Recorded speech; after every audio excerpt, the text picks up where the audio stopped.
dress. So like my product, exceeding the needs of the type texture community. And also part of it is that's a blow, man. That's a blow. When we celebrate and center Black beauty, that's really what hair tells us about. It's about centering the beauty of Black women in our community. You know, I think so many of us can kind of relate our hair to our oh yeah, like there's something about I just remember when you're saying this, like your hair out of your face, you know, move this, do that, and your mom's in your hair. Yeah, and your mom has the most beautiful, almost iconic, like iconic that picture from Studio 54, I think. Yeah, you know, iconic hair. How did she make you feel? I think she's great as you know, I think part of it is really, for me growing up, even though my mom was the international superstar, you don't want to follow what your mom did. So I know that my mom wore her hair in natural texture, but I was like, oh, I know. Like, you don't look like your mom, you know? So, yeah. Well, no, I was talking about the trailer, just the trailer had such a reaction. Yeah. There were tons and tons of reaction from Instagram too. Yeah. So we decided to reach out to a few of those the chance to say something to you. Hannah was looking for you. Oh my God. Hannah the birthday queen. First trailer. So me and somebody just cracked and I cried. Hannah, the nurse, she was looking for you to give you your booster shot. I thought she went down to the church downstairs. I was down there when they're not to the laundry. Oh, okay. But she'll be up here, I guess. She's here. I'll let her know that you're in there. She's gonna go see your room and see how we're gonna do it. Dave, would you see if you could get on Harry's course? I didn't have the option of start. I just had the option of join. Well, you're supposed to be the host. Yeah, I know. Oh, I see. Someone else already joined. That's why they probably became host by mistake. Dinner to watch the premiere. We can't wait. Thank you so much.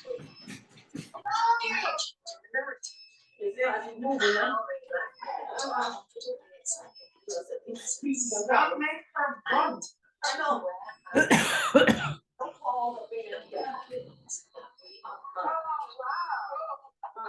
She's going here. Like changing the narrative. She's right. No, this says I'm a host. You know, Well, I've got to call somebody and have them get on. I'm really glad that All right, I can get on. Airtail Okay. Just to see if you can get on.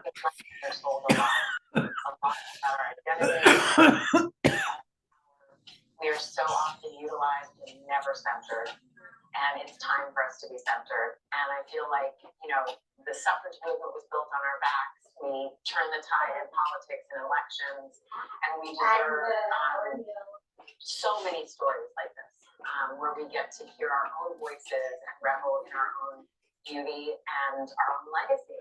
And that was incredibly moving.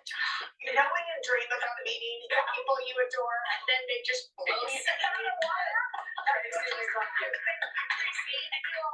everybody should watch the Hair Tales. It premieres on Hulu Saturday, October 22nd. Thank you, Tracy. Thank you. Coming up next, our friend Jimmy Fallon coming up right after this.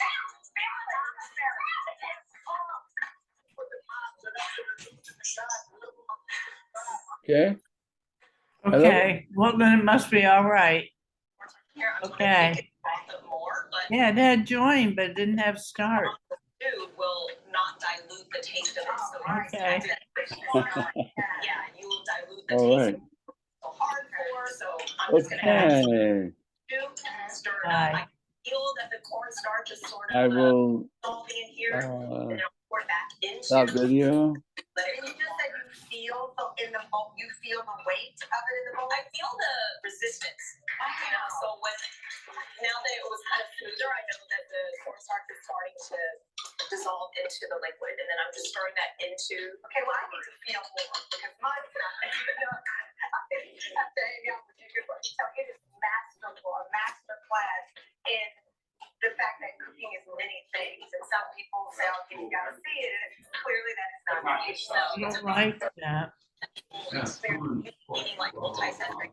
Well, that's okay. I didn't think that I would be able to Okay. and Yeah. But I don't know why that happened. I didn't start it. It just had joined.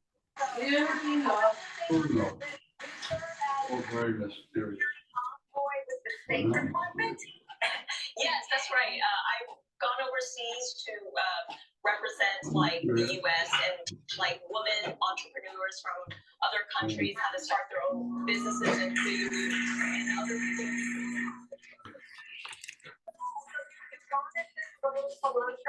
I know you're a bread woman like myself, so you have your baguette. I do. So this bread can be eaten many ways. So you can eat it over rice, you can eat it with noodles, and the way the French influence from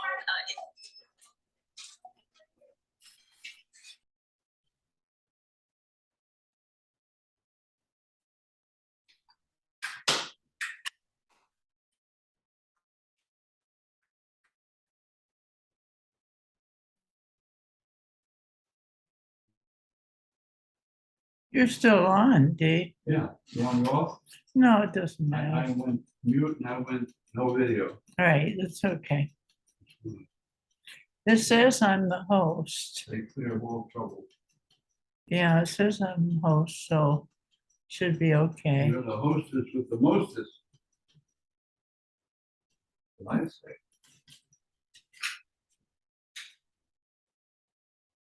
So let's see, my next obligation.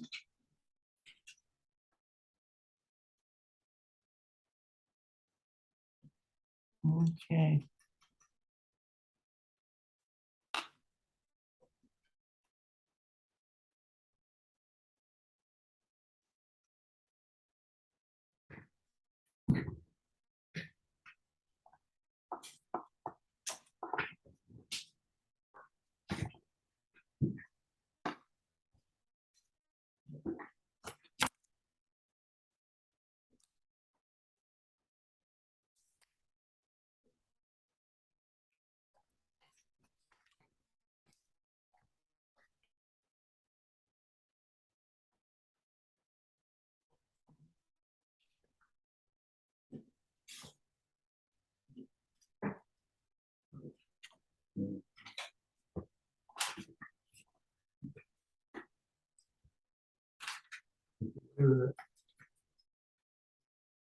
Nice funnel.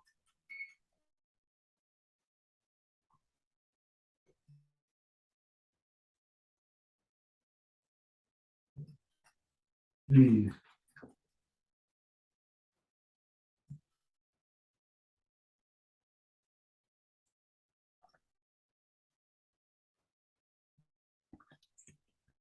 Yeah, distribution centers everywhere.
Okay, hello, Diane.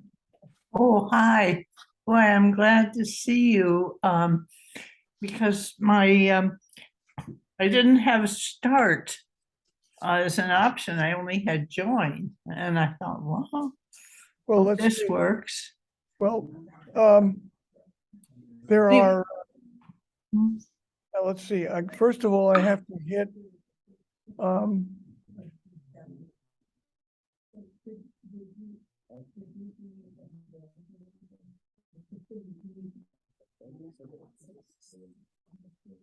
share screen, Libby? Share screen, right? Yeah. All right, share screen. Allow you to do that. Okay, host disable screen sharing, okay? Okay. Now, then, Your screen.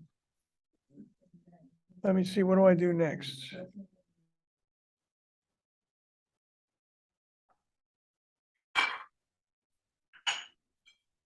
And it's the same time.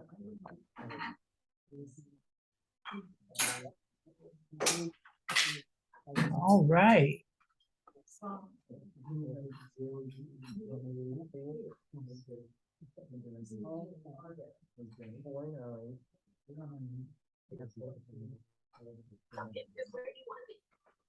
It only takes a second for an energetic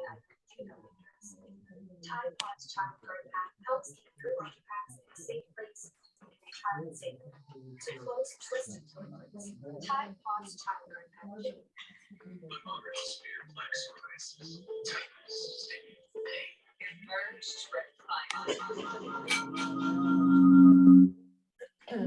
What, why is this coming up? Yeah, that's my son. About 10 years ago. Now, why, Libby, shall I close Zoom? Shall I close this? I mean, I've got. Get ready to get everything you want for your home business. Because later, 5 days. Open that. Wait a minute. No, you were already on, right? Yeah, Okay, yeah. Diane. So I can close this down. Yeah, just click there. Yeah. Plus free shipping on everything Right after there? you wear. As part of 10% off sale Launch promo. meeting right here. And Like homelessness. click on the, Get back. Don't miss 5 days of deals starting no, June 7th. close it. Click over here on the black.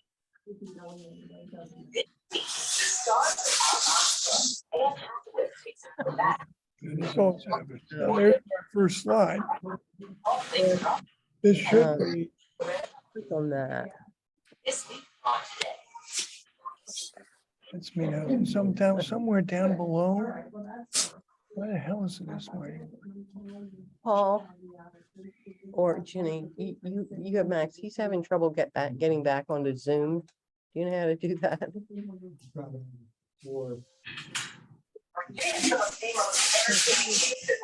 So we are following one of his On Zoom again. the game that we're following Here, No, no.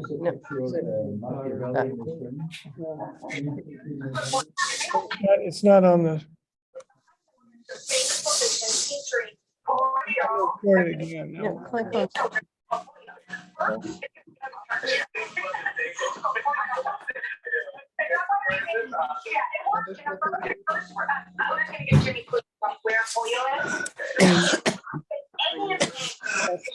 It's not lit up, no. I'm I on mean, it. this is the meeting. Whoever calls. Yeah.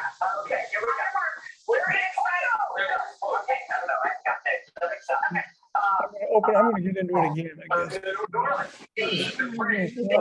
Pull that down.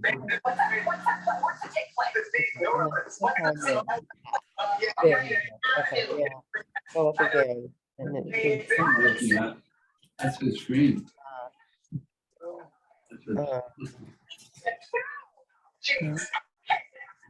drag it out a little more. Huh. In the corner and see if something comes up. No, okay. No. This is, I'm not doing something. Now this shows that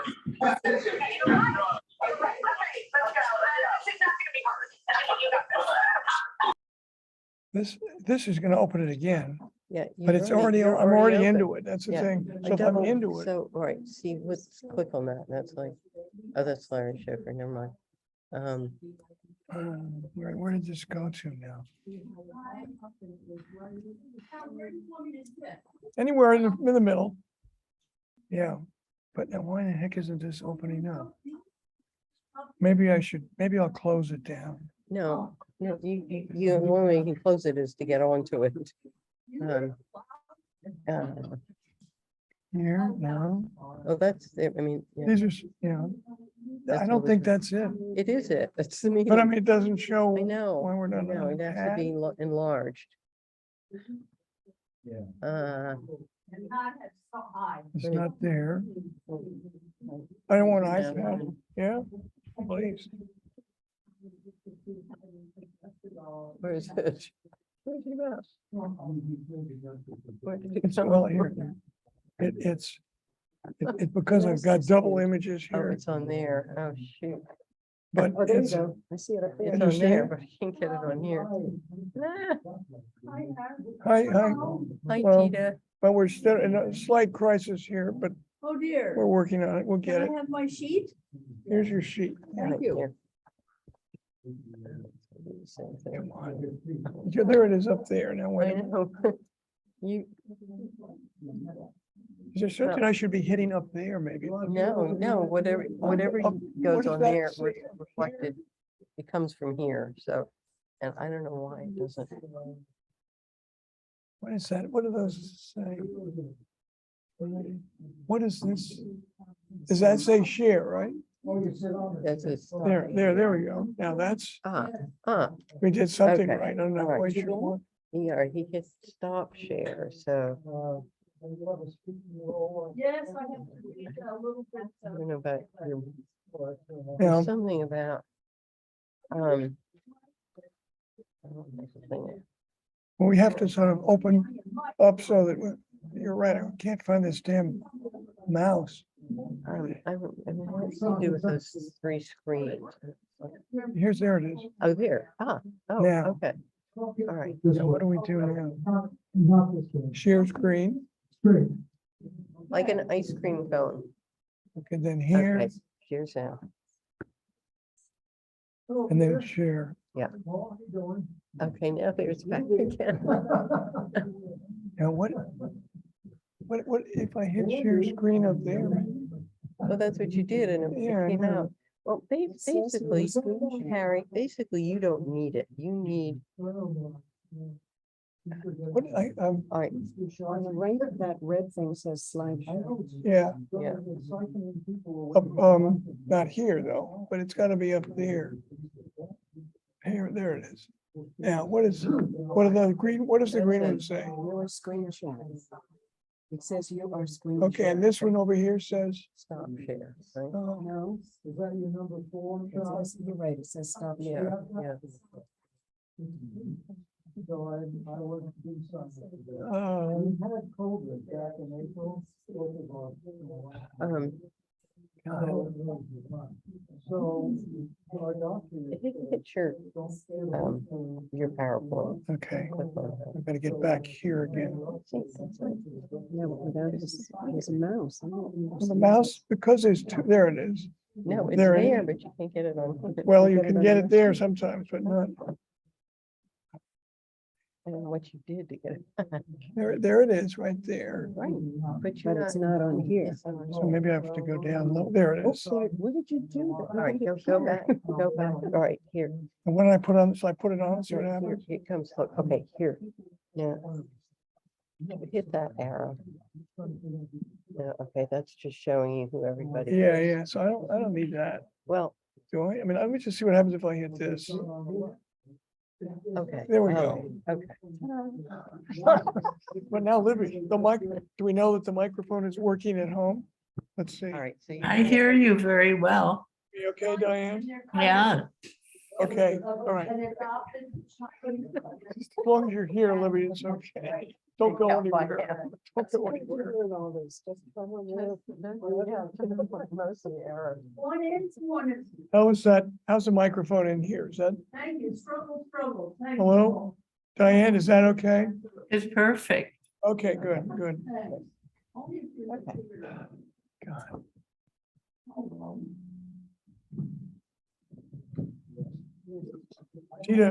Tina, try reading that and see if they hear you at home in the module. Try reading a line from that, see if Diane hears you. Okay, Diane, Practice it out Yeah. loud, go ahead. or just read to myself. Read a couple, no, read out loud so we can hear. When evening comes, I go back home. Okay, Diane, go to my study, That's not good, no. hold it up closer to your mouth. I take off my work clothes. cover the- Tina, hold it up closer to your mouth. Okay, and I put on the clothes and that's like that- this.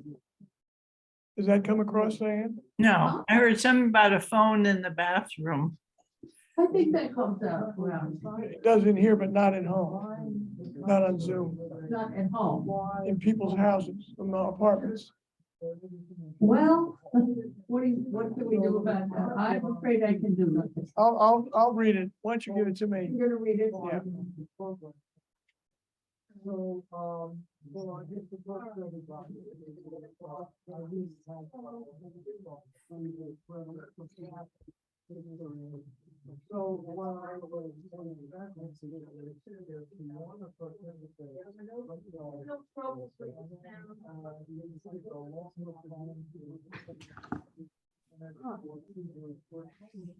We don't want this. Hi, Mitzi. Oh, They can't hear her in the apartments. They can't get the audio. Well, try another mic, Tina. One of those hand.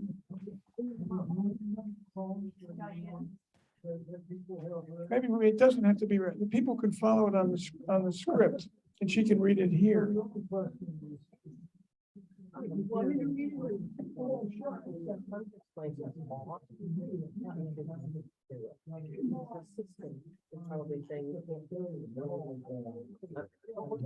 Yeah.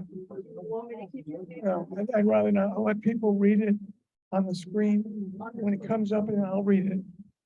You read it in here, just for the people who are here. When it comes up. I'll give you a signal. But that's not, it shouldn't be. We should be able to get the sequencing of the handheld mics to the thing in the home.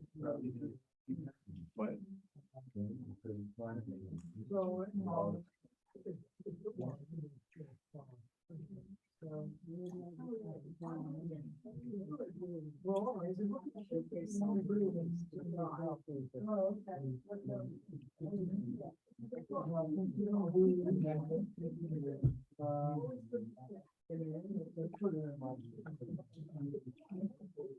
1, 2, 3, all right.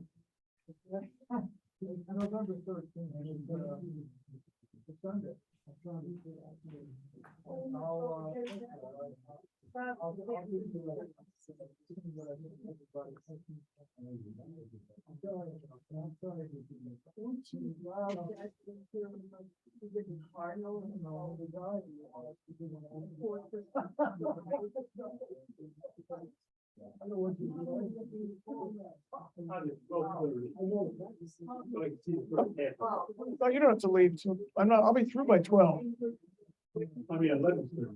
Oh, and then come back in, maybe, I don't know. Don, it won't matter if you're a little late anyway, but they're not gonna close it down. You can.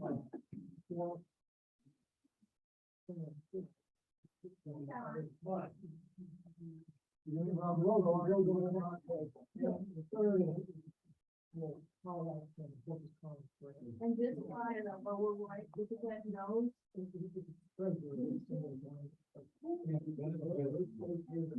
Yeah.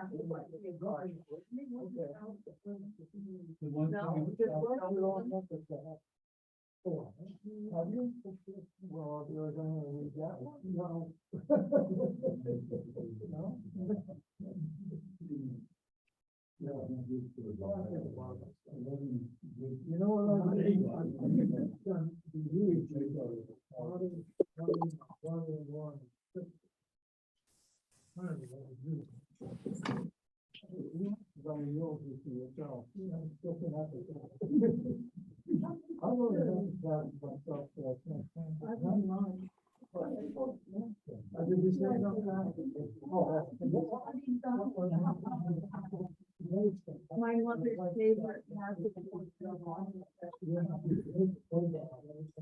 Sauce and salad on regular food.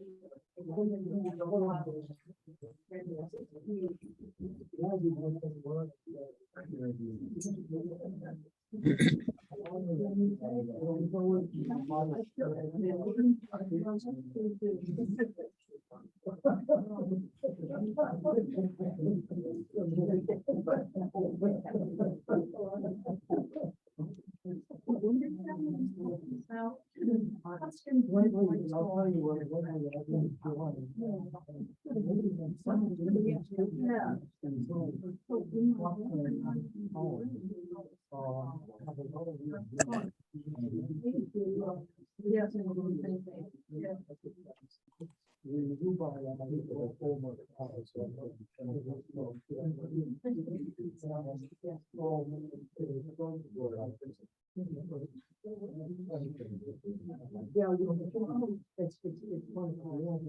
Harry, we have just one more minute.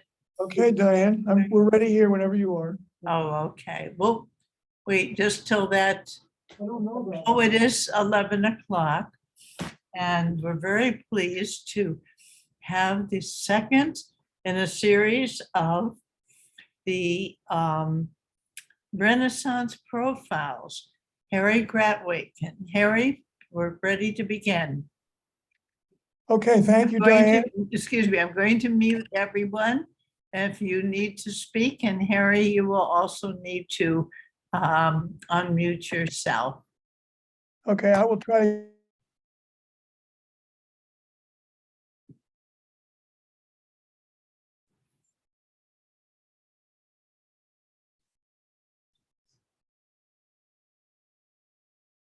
Harry, please unmute yourself.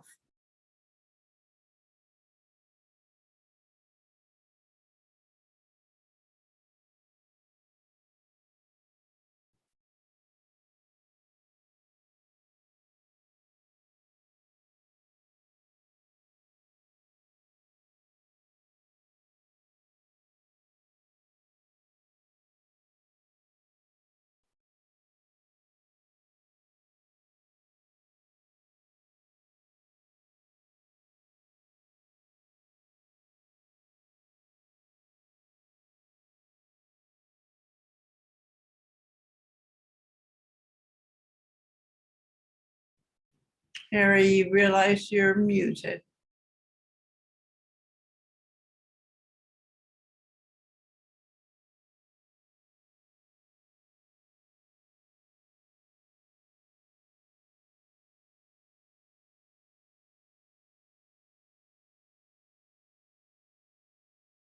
It's not. Is that any better, Diane? Yes, now you're all right.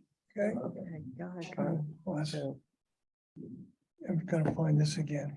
just to go back to your. I've got to get down here somewhere. It's, You're not getting. And this is, all right, go up in this direction. sorry, everybody, we're trying to get this screen.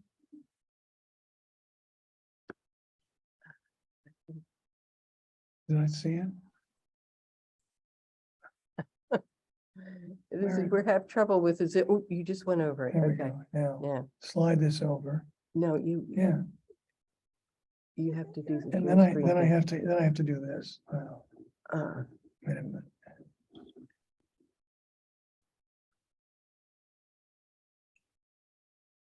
No, no, Where is this? Yeah. I've got, Yeah. I've got to open it up again. I've got to open it again here.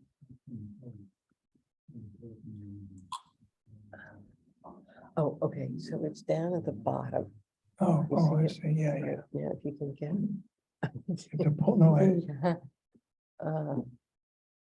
it's.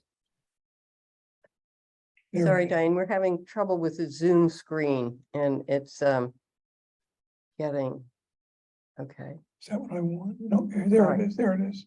okay. Yeah, there you go. Okay, Okay, close this down now. yeah, you just Open it open, up like over there. okay. All right, are we all set, Diane? Looks good. Yeah, you can hear me. Sorry for that. Anyway, to review last week, I talked about the Renaissance debate a little bit and how the term Renaissance is not universally accepted by a lot of historians, in that there were earlier Renaissances that occurred in Germany, Holy Roman Empire, and then in Eastern Europe before the Renaissance comes along. I talked about Giotto, starting off the changes in painting. I talked about Petrarch a little bit, about humanism and his contributions to that. And then the general question of why is there a Renaissance? What were some of the conditions that allowed this to happen, to occur specifically in Italy? So today we're going to talk about Renaissance statecraft, which is a political situation. And on the board, you see pictures of four different leaders, four men. Machiavelli, to his right on the screen, is the Doge Francisco Fonsari from Venice. And each of these have a different, I'm sorry, below is the Doge, the Venetian Doge. To his right is the Pope Julius II, who's a very dramatic figure, and we'll see a little clip about him and as we get further into it with Charlton Heston and Plain, and also Rex Harrison. Just a short snippet of that, we'll show that. But these are four men who, lower right, Francesco Foscari, who is a condottiere, a mercenary, a hired gun, who achieves a remarkable stability and brilliance in Urbino, which I'll say something about. So I'm going to talk more about Machiavelli, but these other three illustrate Machiavellian, some Machiavellian principles, as we'll be seeing. So, okay, well, I mentioned that we'll focus on each of these and how they represent the politics of the Renaissance. And you see here a picture of Machiavelli with Florence in the background, classic 15th century scene here. And he is a Florentine and he devotes all of his energies, his life's work to Florence. Okay. Moving along, Machiavelli is Italy. What does it look like? You can see the major parts. In Machiavelli's time, Italy is divided into numerous small states who are constantly struggling with each other. And some of them are listed up on the top, the really small ones. And then 5 larger states. Naples, down in here, which is the sort of the kingdom of Naples down in that area. Milan in the northwest up in here. Venice over here. And they're all going to grow and get larger and smaller during this period of time. And then the Republic of Florence, right in here, I can't see that. I think that's Florence. Florence, okay. Okay, got it. So those 5 states, the papal states, including them, actually makes, I think, 6, are the ones that will fight this out and will create a situation that Machiavelli feels compelled to try to advise on how to resolve this and how to keep Italy from tearing itself apart. Because during this, and I didn't even mention the smaller states up above, but during this period of the late 14th and early 15th century, Italy is involved in numerous wars, internal wars, struggles, combinations between various factions, foreign countries like the Holy Roman Empire, France and Spain coming in, trying to fatten up on the wealth of Italy, and it is a very wealthy area. Okay, Niccolo Machiavelli, 1469 to 1527. This is exactly the period we're talking about here. Writes the Prince, although that was a lesser of his works. He writes a history of Florence. He writes, translates Livy. He writes a number of other books that are probably more important at the time, although the Prince is the one that's received a long-term notoriety. Cynical nature of cynical view of human nature, of course. Fear is a better motivator than affection. That's the sort of the key. It's better for a ruler to inspire fear than to try to be loved. Better to be loved, better to be feared or hated, in fact, than being loved. And that's something that drives the economic and the political scene in Italy at this time. Politics is an art of deception. So here he is, this Florentine citizens of his city with a quintessence of the new spirit that was stirring in Italy. And he was born the year Lorenzo de' Medici, the one we talked about yesterday, comes to power. So 1469, and Lorenzo's role in Florence at that point is a real motivating force for him.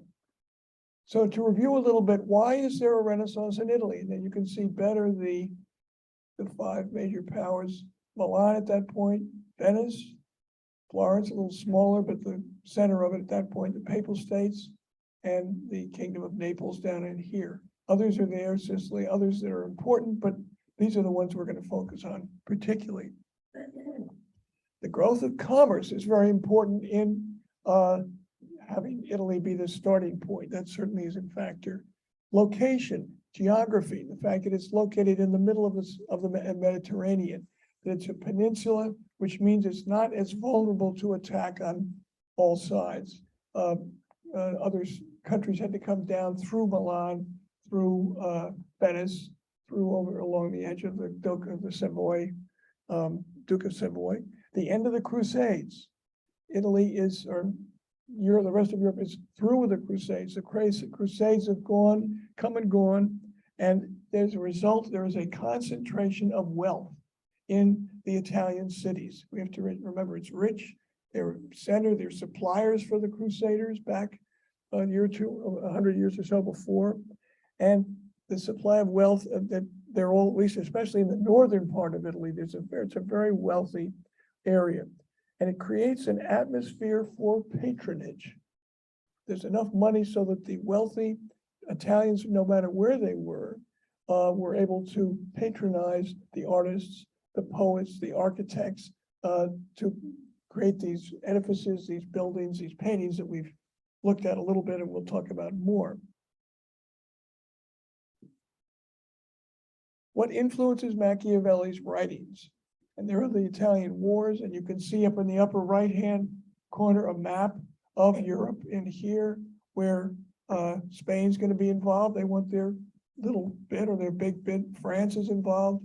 The Holy Roman Empire is involved in all 3 of these countries, not England, not the Netherlands at this point, less so the Byzantine and Ottoman empires because they're all involved in Eastern Europe. But these 3 countries right up in here are the ones that are going to prey on in Italy. And Machiavelli watches in despair as he sees these countries, a little bit like Russia today and the Ukraine, wreaking havoc across the Italian peninsula.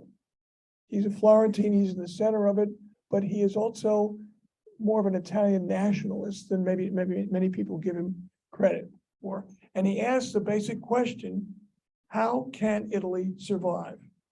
That's the major issue here. What can we do? How can we create a situation, a political situation that will get these foreign countries, keep them out of there, or allow the Italian city-states to flourish? Starts, for instance, with a siege and defeat. Let me get this out of here. I get that out. No, I can't get that. It starts. I can't get that. It says this. Oh, it's not? Okay. The siege and defeat of Florence by France. Now here's Charles VIII over in here. He's a young, very enterprising king of France. He's probably a little older than this picture shows when he is actually invading Italy. He comes down, he's a young buck. He's in his early 20s. And it sort of goes to his head. You know, well, I'm going to make a name for myself. And he comes down through Italy, through Milan, and besieges Florence. And here, look at the size of this French army around here. Florence in this area with the Arno River running through the middle of it. You can see a couple of big buildings there. So there he is being besieged. Florence surrenders. And war is the chief preoccupation of all the city-states, at least for the next 30 or 40 years. Foreign armies constantly march back and forth across Italy. France attacks in 1494, as I told you. They depose the Medici family. Lorenzo's died in 1492. The Italian states are wealthy and vulnerable due to their political divisions. So they're not, Machiavelli's not calling for a united Italy like Cavour or Garibaldi several centuries later. He's calling for how can each city-state remain strong enough to withstand foreign invasions. So Machiavelli is not a leader in such the way the other three men I showed you are, but he is a sort of creates the atmosphere as to what can be done about this. Oh, wait a minute. Okay, here we go. Machiavelli works as a Florentine banker initially. He starts out, Florence is a very rich city and there's an opportunity, he's well educated, he comes from a good family. He was named chancellor and secretary of the Florentine Republic for a while. He held that position. His duties include going out, carrying out policy decisions of others, writing, visiting other countries, other city-states to try to create an atmosphere of diplomatic safety. He goes on, as it said at the bottom here, 23 diplomatic missions. So he knows his way around Italy and Europe, maybe not so much Spain, but the other two, the Holy Roman Empire and France. As he looked back at Lorenzo de' Medici, the great era of Florentine prosperity, he looks to that as their ideal. What did Lorenzo do so successfully at that time that made Florence so impressed? He studies Livy. He studies ancient Roman historians, and what was it that made Rome so successful? So he carries on the humanist tradition of Petrarch in this way. And even though Florence has been captured by France, they are bought off, and Charles VIII goes back to France and preys on other city-states, but not so much Florence. So they're able to pay him off, to buy him off. Meanwhile, Machiavelli is trying to figure out how to handle this. Oh, darn it. Okay, the Pope at this time is Alexander VI. This is not the Pope I'm going to be focusing on. This is Alexander VI, a Borgia, Cesare Borgia's father, who also influences Machiavelli. How's the papacy handling the situation? The Pope is one of the most controversial Renaissance popes partly because he acknowledges fathering several children by his various mistresses, which is always something, even in those days, a little bit unusual. And from 1502 to 1503, Machiavelli witnesses the reality of the methods of Pope Alexander VI and his entourage. So he sees here's a tough, unscrupulous Pope, not the militarist that Julius II will be, but nevertheless, illustrates the kind of figure that Machiavelli sees can succeed. That was the same guy, I think. Yeah, this is the same guy, just from a different angle. But Machiavelli at one point falls under the spell of Cesare or Caesar Borgia, Cesare Borgia, and you can see two different pictures of him. Here's Machiavelli right here, Borgia holding forth, who's a young man in his 20s at this point. He's very confident, athletic, taller than most other men, winner of tournaments, a ladies' man. I mean, this guy really was a figure, but not terribly bright. He made some brutal mistakes, but because he is the son of the Pope, he gets away with murder, literally, in many cases. So, but Machiavelli falls under his spell. This guy is very charismatic. In the first decade of the century, he carries out several diplomatic missions, most notably for the papacy. Though this is Cesare right here. And then we will move on to Cesare and his infamous sister, Lucretia, who you may have heard all sorts of stories about. Another sister of Cesare, who I think has probably gotten rather a bad rap. She's accused of sleeping around. She was always available. She actually wasn't very bright any more than Cesare was. But the allegations of incest and poisoning and murder on both Cesare and his sister, it seems to me, have not been proven. Proven that the fact that neither of them are terribly smart, but they're good diplomats. Lucretia is married 3 times before she even gets to be 20.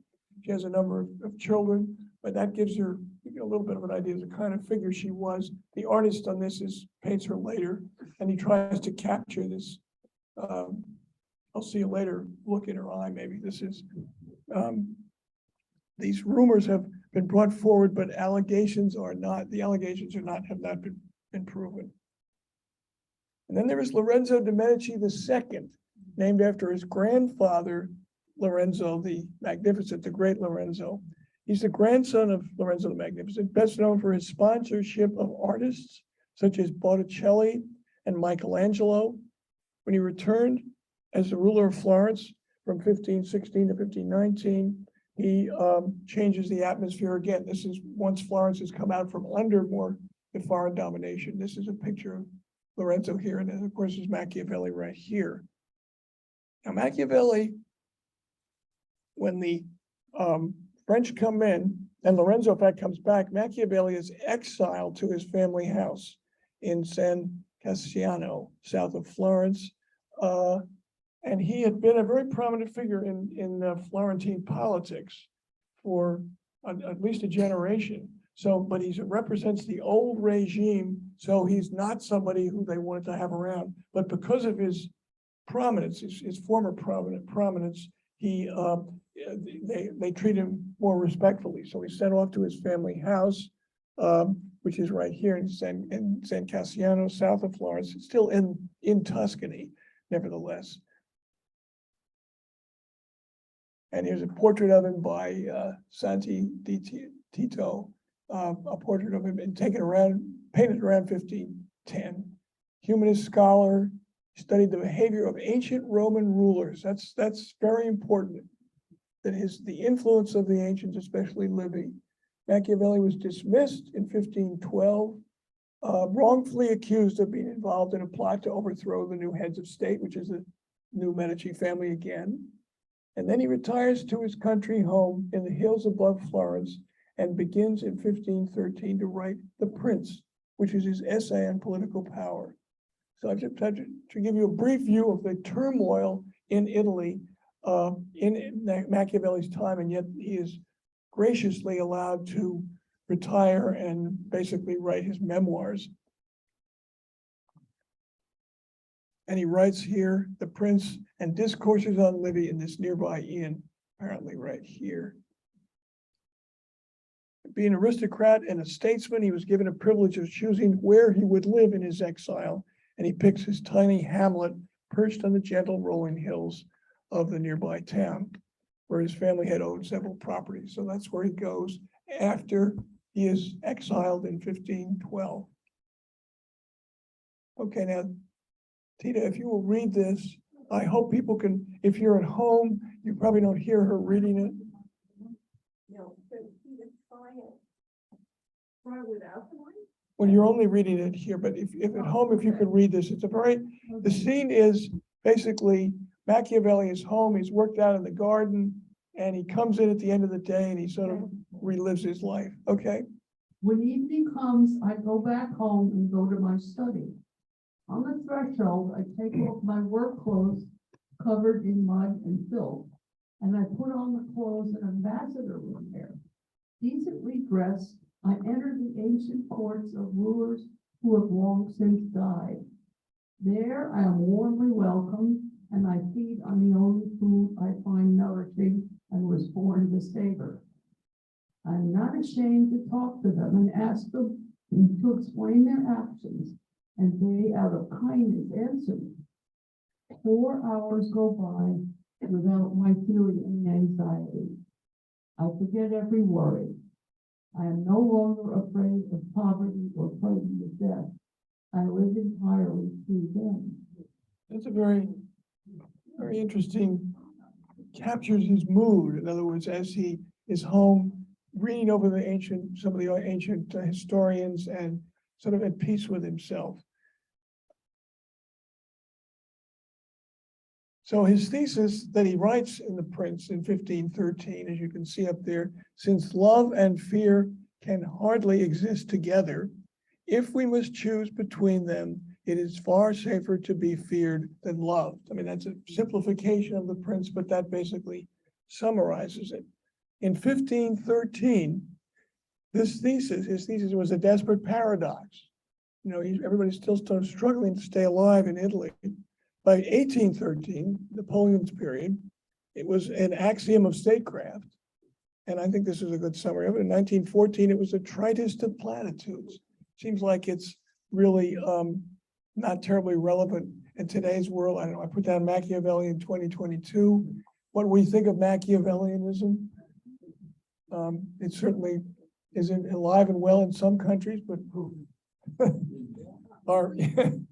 we could discuss that ad nauseum, I think. Okay, and J.H. Plum is the writer of that statement, which I like. A desperate paradox, an axiom of statecraft, the tritest of platitudes back in here, but he still is very much of a force in political thinking. Now, the next profile, so Machiavelli is not a leader, as I said, he's a significant diplomatic figure, but the next three gentlemen that I'm going to talk about are all leaders in different ways, and yet they illustrate some of Machiavelli's characteristics, and this man certainly does. The Doge of Venice, Francesco Foscari, who lives from 1373 to 1457. So even before Machiavelli comes along, here is the Doge. The 65th Doge of the Republic of Venice,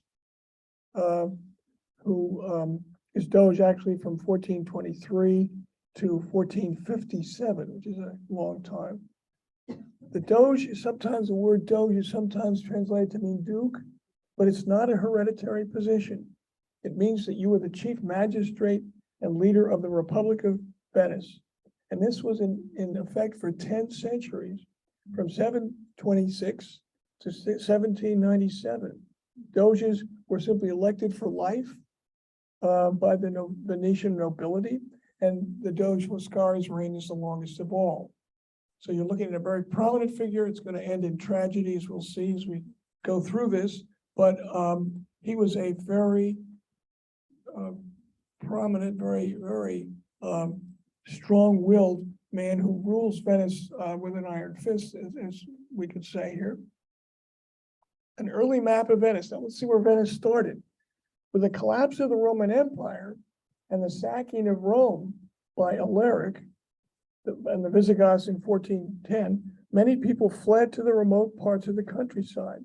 Some found refuge in the islands in the lagoon at the end of the Adriatic Sea.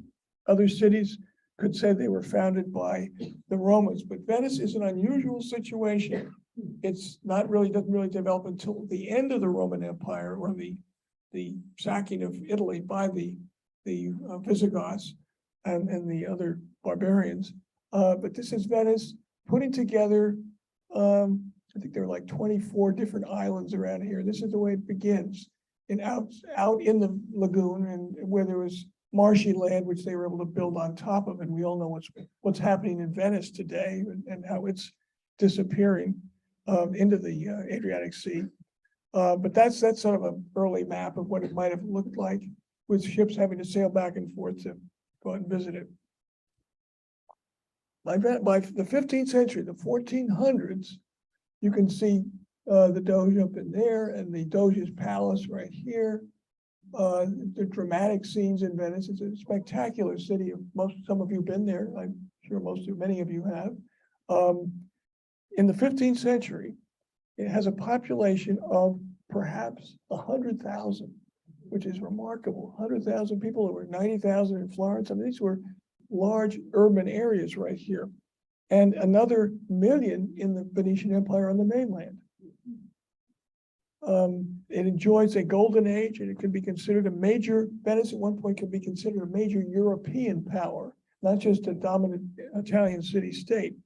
And the Doge, of course, is elected by the city's aristocracy. You're not allowed to name your successor. So it's very strict rules that they had set up lasted for 1,000 years. For a time, Venice is loosely affiliated with the Byzantine Empire. And there's the Byzantine, you can see in blue right here, these little ports along the edge of the coast of the Adriatic right here, Yugoslavia, and there's some others down in here that we can't see quite as well.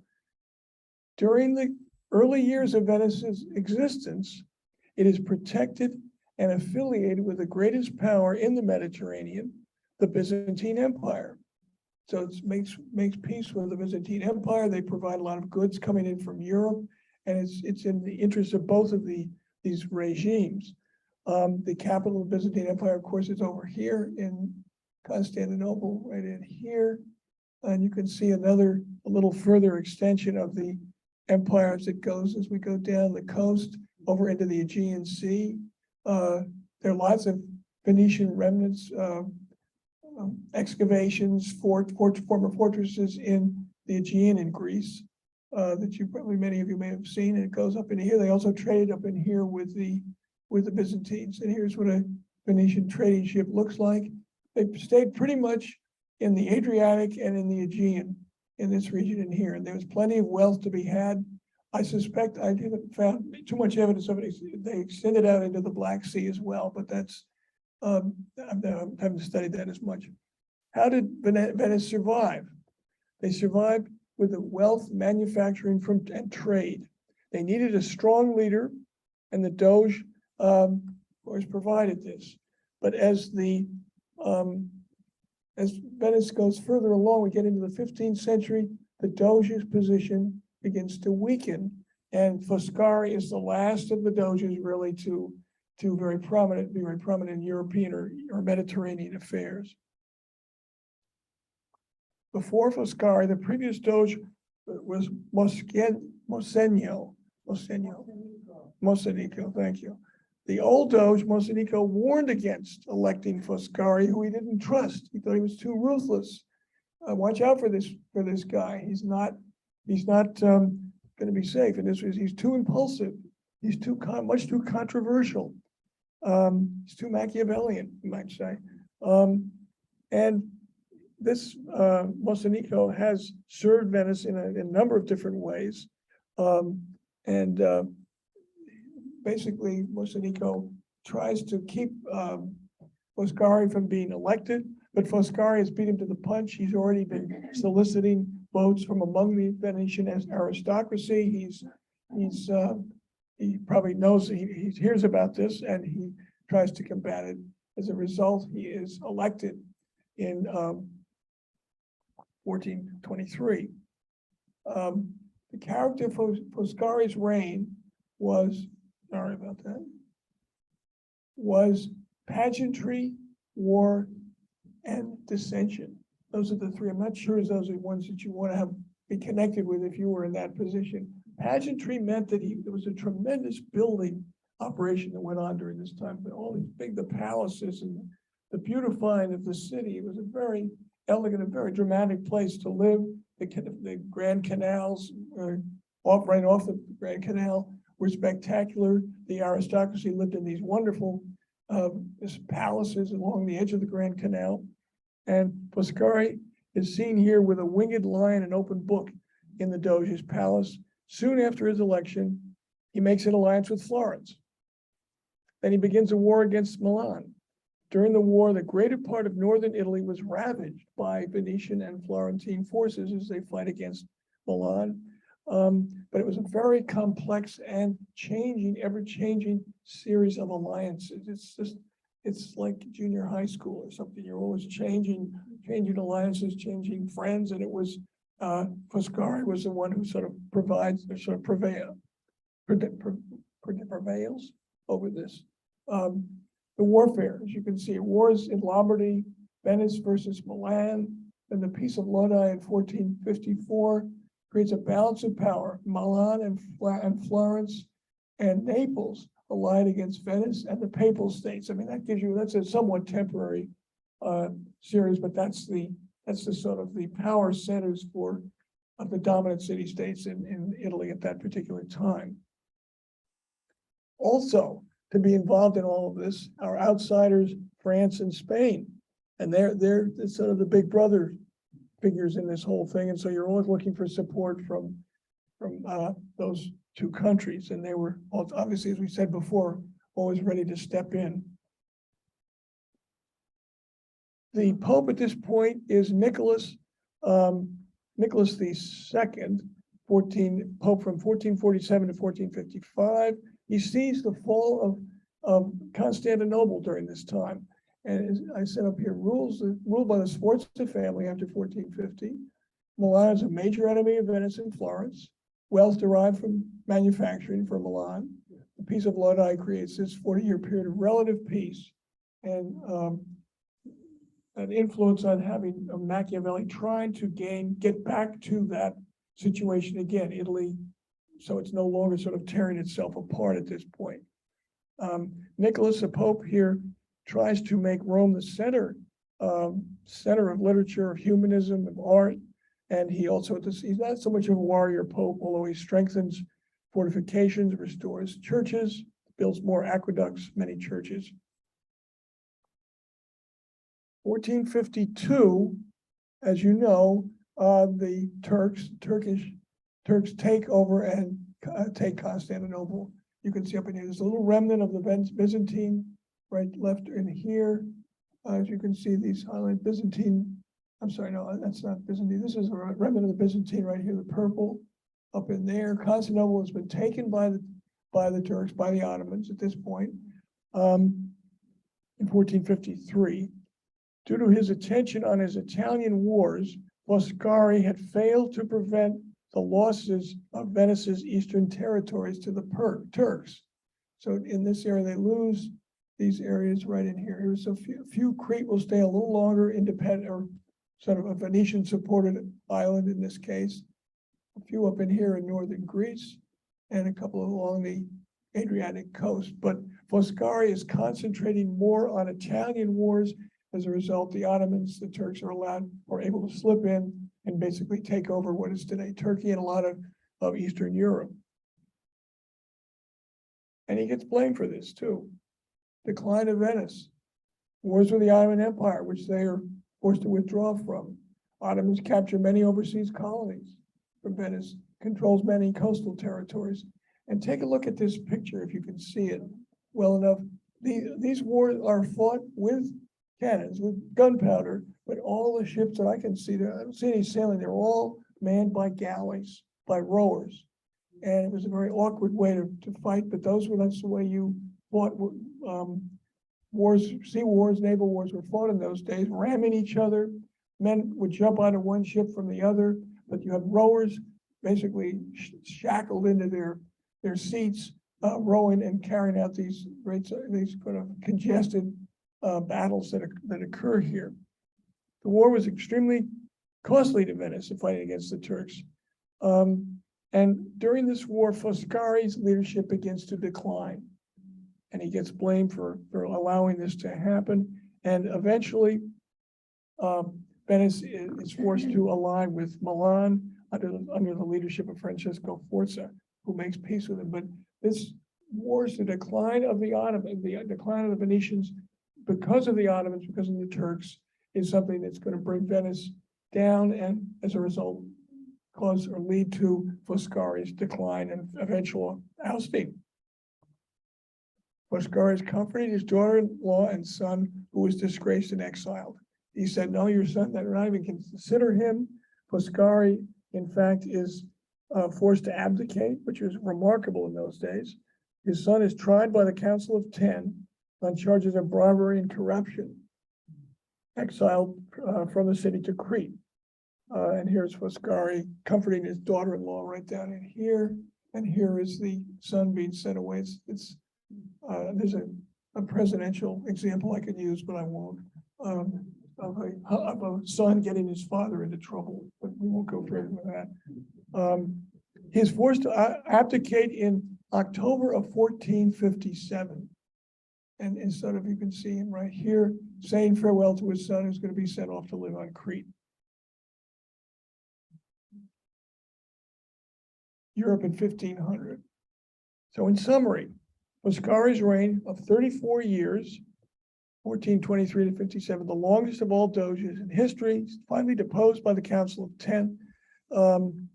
And he's been criticized for allowing Venice to decline compared to other powers in both in Italy and France and the Holy Roman Empire. But the next figure we're going to look at is Pope Julius. Pope Julius II, who was probably the model for the prince, if there was anybody. Julius right here is Pope during these years. Notice before the Reformation is going to come along, 1503, back up on this, 1503 to 1513, he dies when the prince is published, when it's written. Member of the Rovere family, a warrior pope, restores territories in Romagna, Perugia, and Bologna to the Papal States, orchestrated wars against Venice and France. So he is a powerful figure. I mean, he admits the fact that he's out to sort of gain more territory for the Papal States. This is the man who keeps Italy at war for more than a decade and frees it from foreign invasions.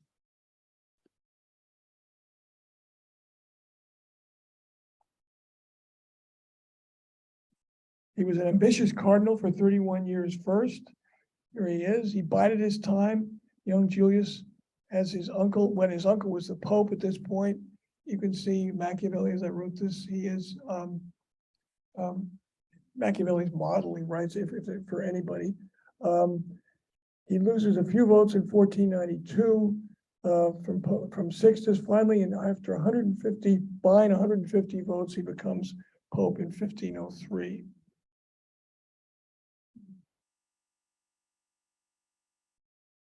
The warrior Pope. I'm moving along here because I want to be able to illustrate the last figure here too. There is the warrior Pope, presides over various sieges. He's a silent, vindictive man. He's very sort of stores up all these hatreds. He's fluent in subtleties of theology and politics and war. He's crafty. He's persuasive, bellicose. He's power hungry. He's by no means what we consider a Pope should be representing.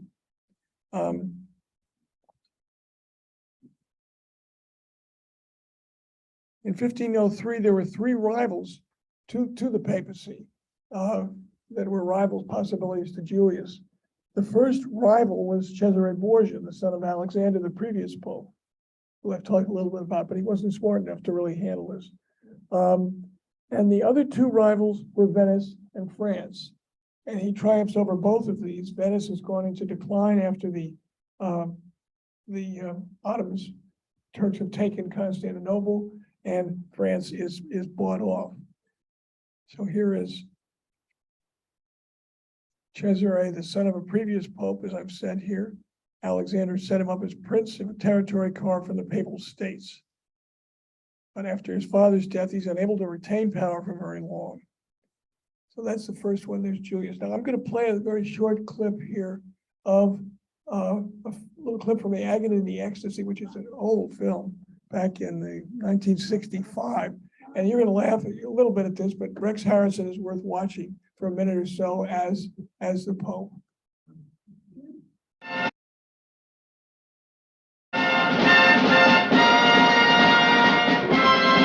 I had not taken the sword, if I had not become a conqueror, there would be no church, no pontiff, and no hope of peace to mankind. Two great stars clash in Irving Stone's turbulent masterpiece that topped the bestseller lists for 83 weeks. Played against an age of brutality and glory.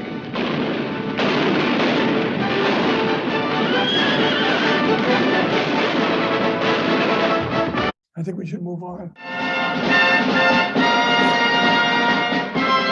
If I had not taken the Okay, anyway, that gives you a little bit of a look at the warlike bellicose character of Julius, and the volume is just too long on this. Now, what you're seeing here, he's also a builder, ordering Michelangelo, Bramante, and Raphael to build St. Peter's. He tears it down. He said St. Peter's is falling apart, which it was at that point, and he destroys it. It doesn't. He has it all taken down. I'll show you some pictures. He hires the services of Bramante, who is a rival of Michelangelo. Michelangelo felt that he should be the man that did this, and of course he does do the Sistine ceiling and everything. And Bramante's plan is the one who designs St. Peter's and forms the basis for the work that Michelangelo is going to do. And here you see, I guess that's Bramante right here, showing Pope right here what its design is, and Michelangelo, I guess, is right here. That would be Michelangelo, and Raphael would be a much younger man who's over in here. They both have obviously make major contributions to it. The most lasting part then of Julius's career, here he is visiting Michelangelo in his workshop over in here, and as that little clip showed you, he said, Mike, why aren't you working faster? Why don't you get going? What's taking you so long? And Michelangelo, of course, is not somebody to sit back and take this. So there's real conflict between these two men.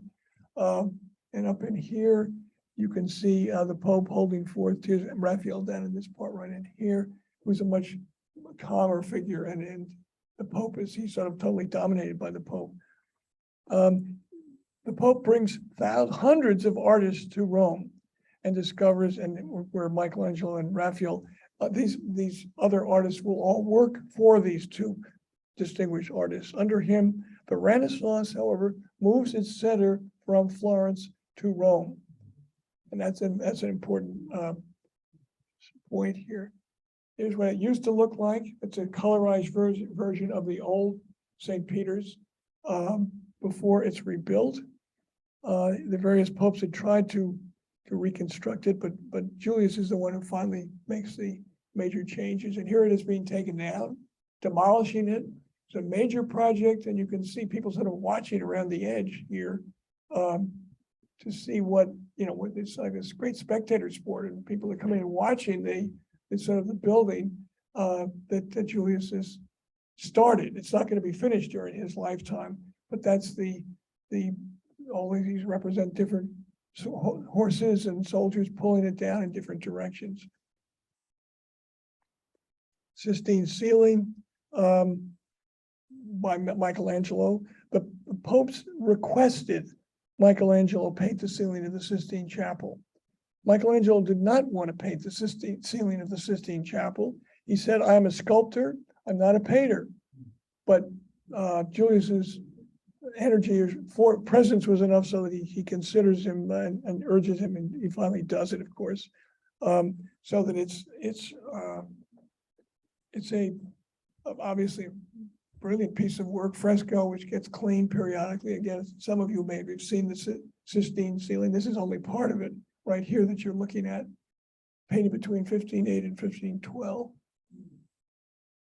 Michelangelo's sculptures, which is the tomb of Julius, which it takes him 1505 to 1545 to do. Julius is long gone by that time, and these sculptures are actually put in another church in another part of Rome. And here he is, Julius ordering Michelangelo. I mean, there's a generation between these two men, but Michelangelo is much more at home doing sculptures than he is doing the frescoes on the Sistine, in the Sistine ceiling.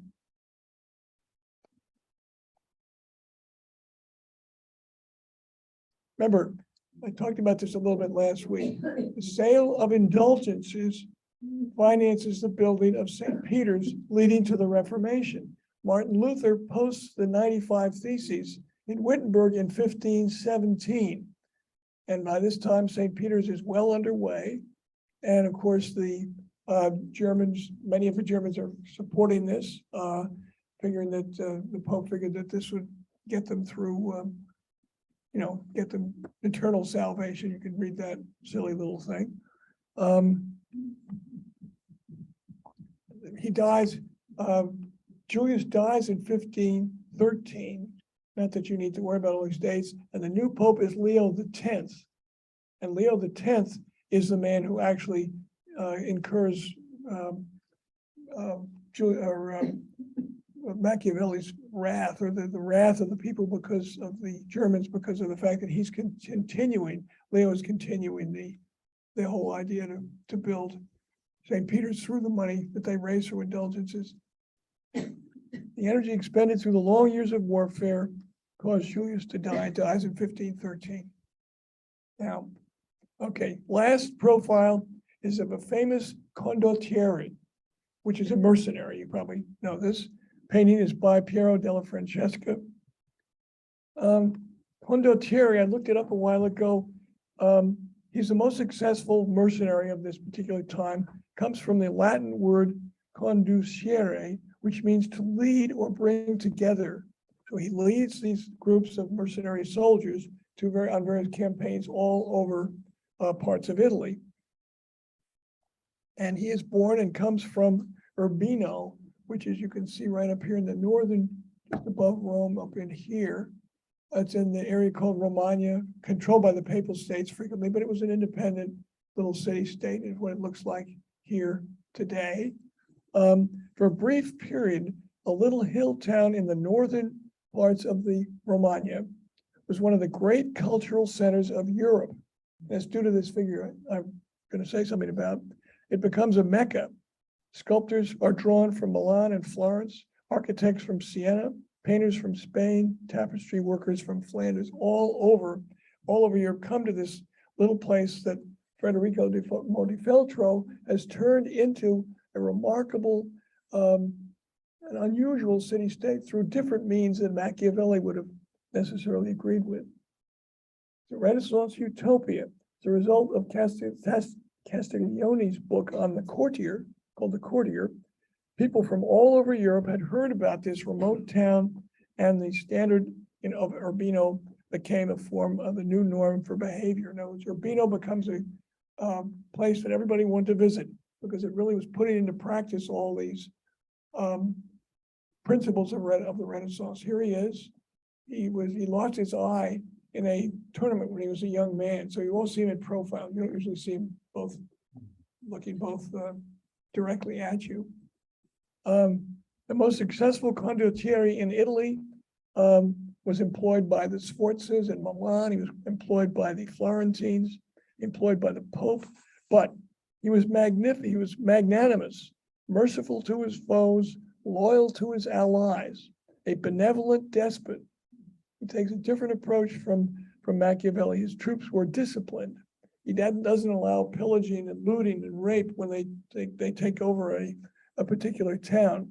He never allies with one side against a former ally that he had been working for. He gets money from his various war efforts, but he's very careful as to who he selects and who he's going to be fighting against.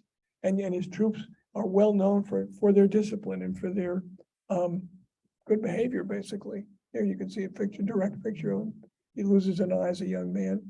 His distinctive profile, broken nose, and his eye loses his eye, which explains why his portraits after this time put him in profile.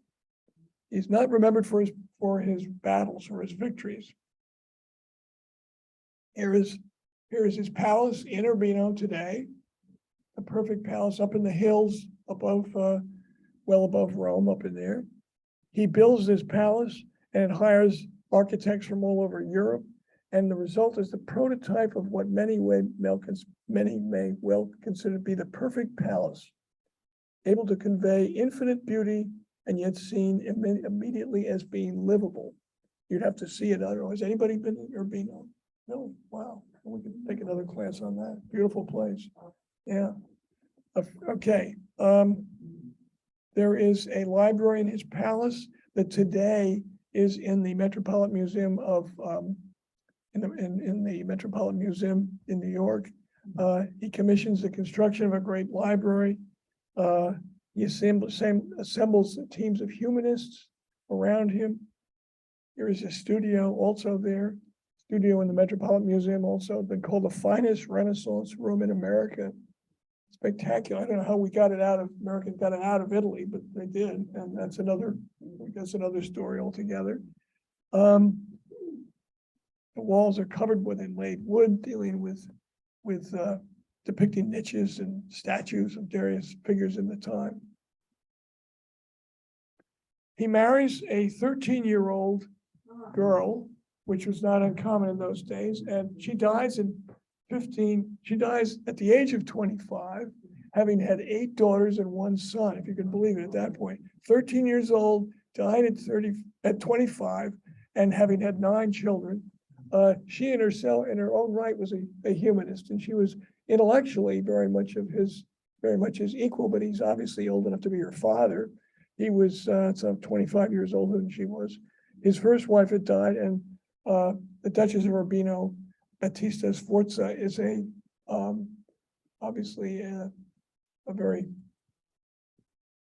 fertile young woman at the same time, is a real humanist in her own right.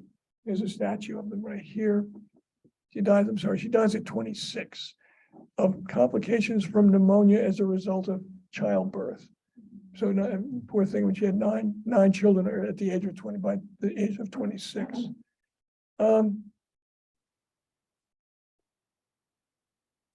Okay, so we talked about that. After 8 daughters, a son, Guido Baldo was finally born, who will take over from his father. Women receive a much, and I'll talk about women in the Renaissance in another couple of weeks, but in Urbino, women are much more revered and respected. It's a place where, women of today's world might feel a little more comfortable than they certainly would in most cases in back then. It's a court of artists and humanists. Here he is listening to a discourse. You can see him right here.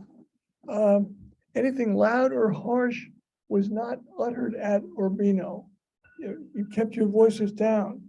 You kept your cell phones, I would say, dress had to be sober. You had to dress in a sober way. I mean, it was nothing outrageous or outlandish. Women were given an active place in the society of Urbino. So it's a remarkable court compared to the places that we've talked about, like Venice and Rome. Here's the humanist writer, Cristoforo Landino, and then Baldassare Castiglione. And Castiglione is the sort of writer of this book, The Courtier. I'm going to end with this. He is thrilled by what he sees here. We began this class by discussing Machiavelli's ideal prince and conclude with the ideal Renaissance man, according to Castiglione. And you can see on the right-hand column, some of the things that the back book of the Courtier decides are important. You should be down at the bottom, charming, witty, and educated. You should sing, dance, play music, write poetry. I mean, that's the sort of the ideal Renaissance man. But I think it's a nice sort of bookends to have, starting with Machiavelli, ending with some of Castiglione's ideals. Okay, well, we have a few minutes left. If there are any questions, that would be Mitzi, yeah.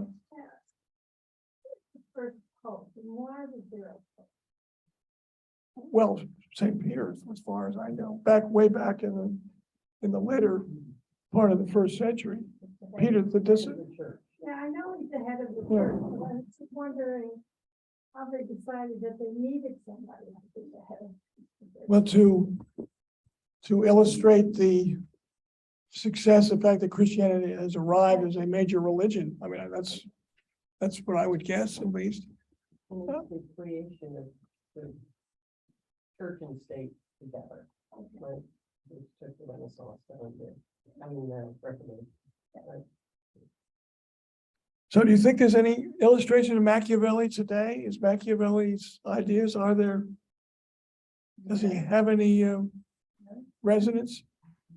The former guy, I think, operated that way. Or the former president? Yeah, Former guy. a little bit, I suppose, although there's certainly more checks and balances than there were on a typical Renaissance Fear prince. instead of love, right? Yeah, here instead of love. Well, everyone is love too. Okay, well, listen, I will let you go. Thank you very much. Thank you, Harry. Okay, wait a sec, Diane, wait a minute. We're trying to see if we can get any questions from the, Oh, okay. see anything? Okay. All right, next week, Leonardo da Vinci, the universal man. And that's, I could spend 3 classes on Leonardo, but I'll try to compress it into one. Is an incredible figure, and hope to see you next week. Thank you, Okay. Harry. That was excellent.